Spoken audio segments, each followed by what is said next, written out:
Number 7. What value of x satisfies the following equation? 8 times 2 raised to the second power divided by 2 to the fifth equals 2 to what power?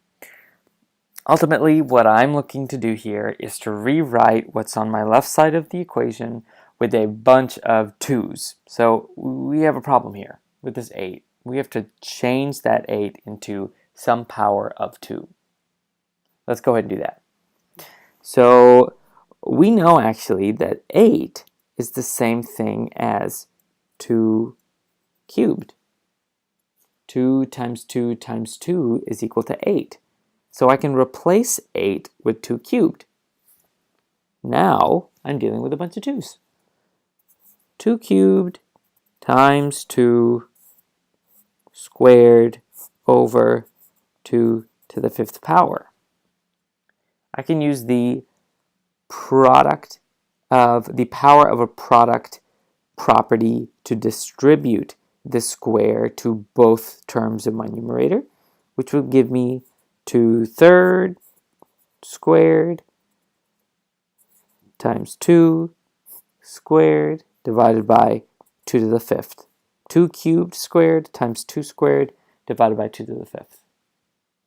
The power rule tells me to multiply here,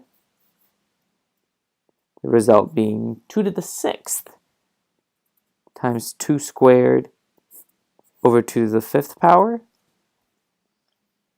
I'm noticing now that I can use the product rule in my numerator to add the exponents of the figures with the same base. Our bases are all the same now, so I can go ahead and add 6 and 2, which will give me 2 to the 8th power. We still have 2 to the 5th power in our denominator, but I can use the quotient rule to subtract 2 to the 5th, 2 to the 8th, and to divide 2 to the 8th and 2 to the 5th. The quotient rule tells me that if the bases are the same, I can subtract the exponents. The result being 2 to the 3rd power. 2 to the 3rd power. Our only reasonable answer choice for this x here then has to be 3.